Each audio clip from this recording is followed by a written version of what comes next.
So what got me into thinking about future of work was partly because I do have a bit of a background in thinking about society and technology, but also it was because I went to 2 conferences at Melbourne University on the future of work. One was run, I think, late last year, and the other one in, I think, about April of this year. And I found the content was really fascinating, absolutely fascinating to hear about some of the developments that were happening, particularly in the area of technology. What I found somewhat less than fascinating was the fact that it was the orientation of the way that they were talking about. The discussion was mainly around how to kind of show organisational leadership in an agile and innovative sort of way, and that solution, to my mind, was never going to employ the sort of people. It was only ever going to be able to employ the sort of people who attend Melbourne University conferences. They really didn't address the audience that wasn't there. And that was one of the reasons why I thought it would be a good idea to run something on the future of work that actually addressed the issues of inequality. So it's a popular business these days predicting massive changes in the form of work and the number of jobs that there will be around in the future. In June of this year, CEDA, which is the Committee for Economic Development for Australia, released a major report focused on the future of the workforce. This CEDA report contained a sentence which I'm sure will be familiar to most of you, and I'll get you to put your hands up if you've heard it. More than 5 million jobs, almost 40% of Australian jobs that exist today, have a moderate to high likelihood of disappearing in the next 10 to 15 years due to technological advancements. Who's heard that? 60. I heard it was 60. Yeah, well, that was actually came out of the media release for that particular CEDA report, and I think it's kind of gone into the DNA. So there are differences, though, amongst the people who like to predict the future of work. Some of them are what I would call disruption enthusiasts, and they forecast interesting, challenging jobs that allow their workers, usually cast as entrepreneurs, to self-actualise like mad, which is sort of Maslow's concept, and to think of themselves in new, creative, self-rewarding occupations. Or to put it another way, it's never been a more exciting time to be Australian. That's something else you might have heard. I've heard that one. Yes. An example of that is yesterday's Australian Financial Review. It included an advertising feature on digital innovation, and that asserted that a fourth industrial revolution, Industry 4.0, is well underway. This signals a future in which billions of machines, systems and sensors worldwide will communicate with each other and share information. And then it goes on to assure business leaders that there are the ways to stay on top of this change and to reap the benefits many times over. So much of this stuff, including the Melbourne University stuff, is targeted at the people who are, I guess, are or about to become the 1%. Other forecasters are a bit less sanguine. There was a KPMG report released in May of this year, authored by Craig Emerson, the former MP, and John Somerville, who calls himself KPMG National Managing Partner - Advisory, and I'm not sure what that means. And the report was called "The Global Economy, Is This As Good As It Gets?" And their media release, which is the bit that most people read, states, in the coming digital age, the report argues that routine manual jobs will be replaced by robots possessing artificial intelligence. Routine cognitive jobs, including clerical, accounting and advisory positions, will also go, which will hollow out the middle classes. Jobs will continue to be created, but will often be lower paid, part-time and precarious. This threatens social cohesion as well as the government's anticipated income tax receipts. The coming digital age will challenge existing business models, and businesses that fail to adapt to it will be swept aside. So you can see here that despite a slightly gloomier outlook and a nod to inequality, The target audience is still business and people who run businesses. William Gibson, who was a science fiction writer who did a lot to actually change the way that we think about our interaction with computers, and who more or less talked about the internet before it happened, and also who originated the idea of cyberspace.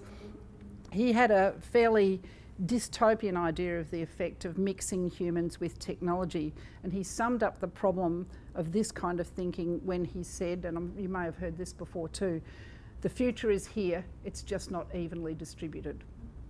And I think it's the uneven distribution that we're a little bit worried about. Distribution matters. Not everybody is going to end up in the privileged world of creative, self-rewarding enterprise, but the future of work itself also matters. What kind of world should we be planning for? One where we scramble against the increasing speed of change and sophistication of automation to increase the number of jobs ahead of this wave of change and to try and speed up transitions between different kinds of work? Or should we actually be aiming at something completely different? Before we keep addressing that, I think it's interesting to think about where all of this change is coming from in the first place. And there's kind of a list of, I suppose, trends that are usually counted as being usual suspect. So there's lots of contenders for the position of prime mover of the present changes to the social structure of work. Globalisation is one. The movement since the 1980s of manufacturing from wealthy countries to poorer countries is well known, as is the effect of the globally of the post-financial crisis in slowing down the world economy. And that, I mean, if you think about it, even the idea of a world economy is something that only really came to fruition, I suppose, in the 1980s. Changing demographics is another one that's often seen as a sort of leading trend in changes to work. It's widely expected that as we live longer lives, we'll have to plan for much more fluid working lives and lots more changes of occupation. Technology is the big one. Technology is the one that gets the most press and is understood to be a kind of really leading change agent. Already in Australia, I don't know if you realise this, we have automated ports and mines, ones that are roboticised. What's to come, according to Hugh Durant-White, who's one of the guys or one of the main people behind the robotics that are doing this automation in Australia and overseas, is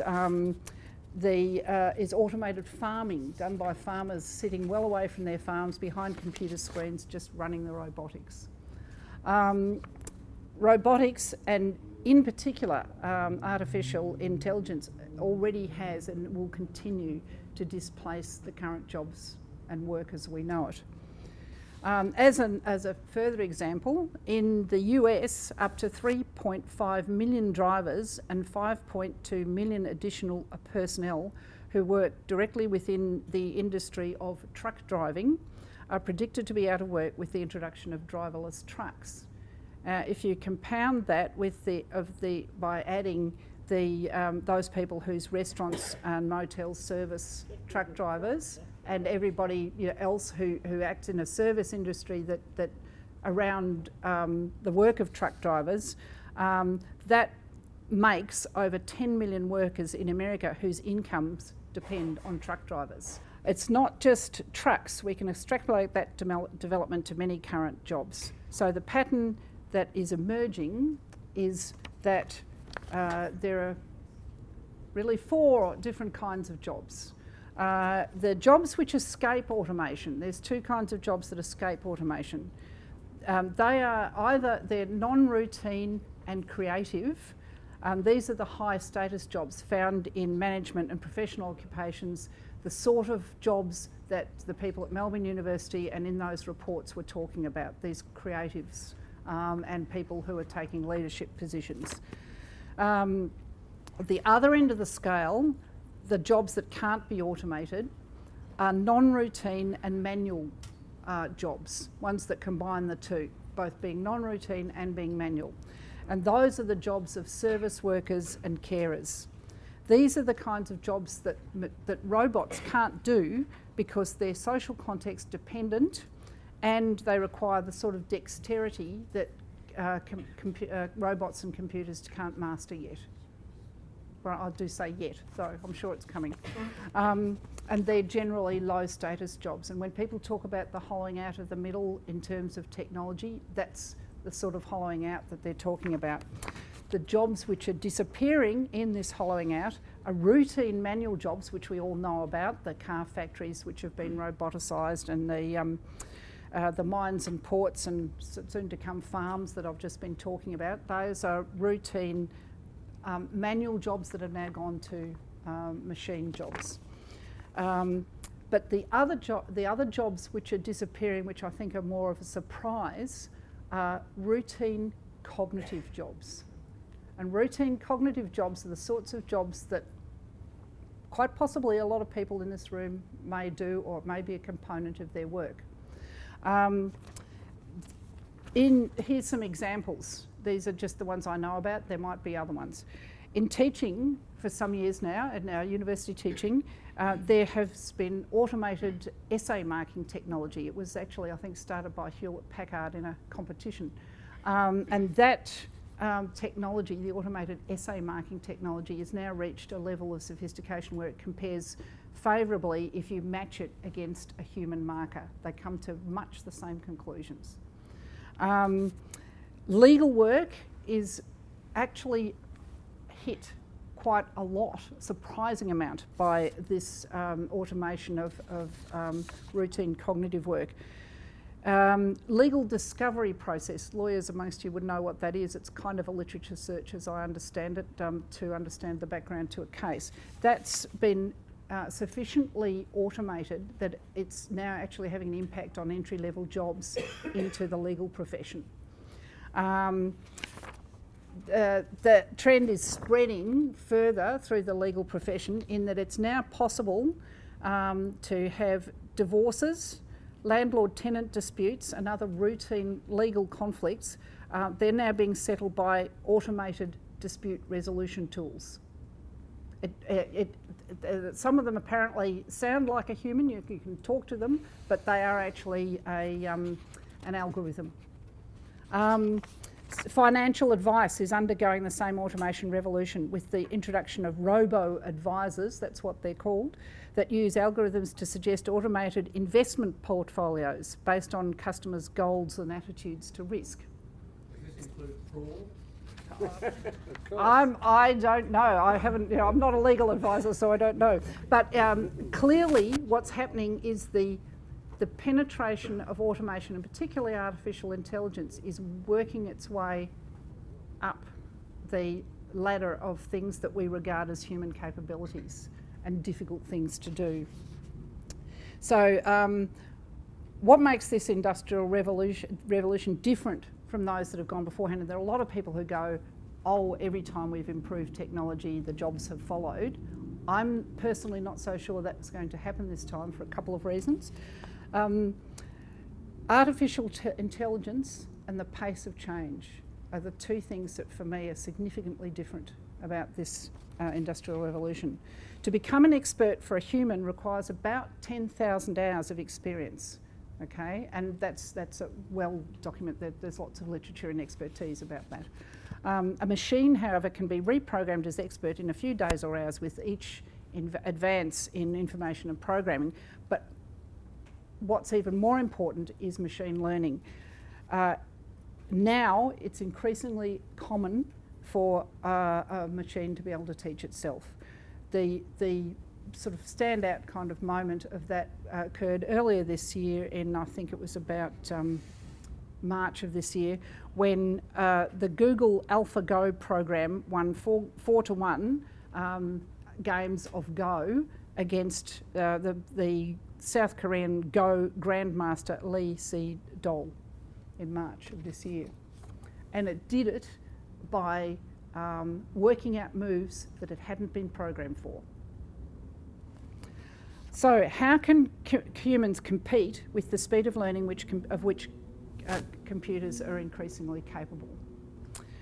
So, and coming back now to the big trends, for me the fourth big trend that's causing change or causing changes in work and jobs is climate change. Climate change influences not only what the jobs that we might have in future, which is the headline ones are those in renewable energy, and kind of, people are starting to catch on to this, but that's simply a shift of, one kind of work to a similar kind of work using a different technology. But I think climate change has a more significant impact on the future of work and how we think about work. Efforts to mitigate climate change have inspired a good deal of thought on the amount of resources that we need in order to be able to live comfortably. And that's a bit more of a kind of paradigm shift, I guess. And that in turn has led to a questioning of what productivity actually means. And out of that has sprung new theories on low growth and no growth economies. But they're constant, so low growth and no growth in those theories are not constituted as a problem in the same way that they are in our current paradigm. They're actually they're constituted as a solution. And that kind of change to not only what we're doing, but how we think about it, I think is one of the major issues in understanding the future of work. So that particular idea is a relatively new idea, but I think climate change can actually, you can see that taking us a step further into changing how we think about things, because in terms of equality, people thinking about climate change has introduced a new player into the mix of who, or now what, equality is between. The movement for the rights of nature has been around for quite a few years. I think it first got a toehold in Ecuador, but it's been slowly adding landscapes and landscape features to a legal rights framework. And if you think about equality and inequality, you have to have something sort of with some sense of rights that other rights can be seen as equal to, I guess. The Constitution of Switzerland recognises the rights of plants and various other not particularly sentient organisms. And the Constitution of Ecuador recognises the rights of ecosystems. And recently, I think it actually started in September 2012, but it's just recently been ratified. In New Zealand, I think they pronounce it the Whanganui River, was granted legal personhood status in much the same way as corporations have, and which has enabled corporations to have rights. So that's also a very new idea, and it's being generated by these trends which are shifting not only what work we do, but how we think about work. So this changes fundamentally what we think about what constitutes equality. And just as an aside, there's also a movement that's come out of technology, which is called the post-humanist movement, and that considers what happens when technology might, get rights. Robots might have rights. So there's a shift there as well. So what to do? The obvious next question is, how do we maintain any sort of control over these runaway trends? And the temptation is to think that these trends are forces and we can do nothing about it. We can, however, exercise a degree of control by remembering that we're not solely individuals, we're also a collective, and the social changes being wrought are, in fact, us and our behaviour. So, in the 18th century, the 18th Brumaire of Louis Bonaparte, Karl Marx suggested that, and I'm summarising here because they didn't do sound bites then, was that men make history and then they're doomed to live in it. It's true, but it's very deterministic. It suggests that we have few choices in the matter of our own future. I think actually we have a much greater degree of capability to influence the future than Marx suggested, but how are we going to do that? So it's only, I think, by actively and critically thinking about what might be the consequences, particularly the unintended consequences, which are very hard to think about, of what we are doing and what sort of society we're making, that we can counter the negative effects, like increasing inequality, and make effective, socially enhancing social change possible. It means knowing, to think critically is actually a bit excruciating, because it means examining your own precepts of the way that the world works. What's today's common sense is yesterday's ideas revolution and tomorrow's idiotic, outdated way of seeing the world. It means knowing that ideas have a history, and it's a history from which we can learn how we've inherited modern common sense and modern trends. And the other thing I think we need to pay attention to is that no idea ever really dies. It just gets sort of transmogrified into something else. And to be able to follow that, I think, is a really good idea if you're going to maintain a critical approach to what's happening now.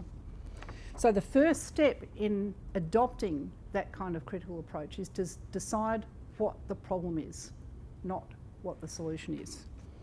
How things are problematized almost totally determines how they'll be understood and what things will be done about them, how problems will be understood. Those who tout the virtues of startups, entrepreneurialism and disruption understand the problem of the future of work to be something like, how do we get more of what we've already had, and how, in an increasingly competitive world, do we, or more usually I in the back of the head, come out as a winner. Other people think of it as a problem of employees not keeping up with change. They problematise the problem of change is that there's not enough of it and employees are just not keeping up. And that one's been around for a while, and I actually have in my notes here a spiel from Macquarie University Centre for Workforce Futures, which is a good example of it, but I won't bore you with that now. In the closed world of organisational thinking, thinking about things like employee satisfaction, employer profitability, national competitiveness, that's all that's needed. They're not thinking outside of that box as to what the other consequences of their actions might be. There is an alternative problematisation that's gaining a foothold in current political and social thinking, and Ken, my husband over there, and I just came back from a conference of 3,000 political scientists in Poznan in Poland, where, somewhat startling for me as a sociologist who has a slightly jaundiced view of political scientists, the theme of the conference was inequality. So the question is, how do we as a society maintain fairness and work towards equality in this world of changing futures for work? So that's where the inspiration for this Fabians series of events came from. It's designed so that over time, over the next 4 or 5 months, we can have a closer look at some of the particular problems to do with the future of work, and also examine some possible solutions, as well as questioning conventional wisdom on work where we can, and emphasising the issue of inequality.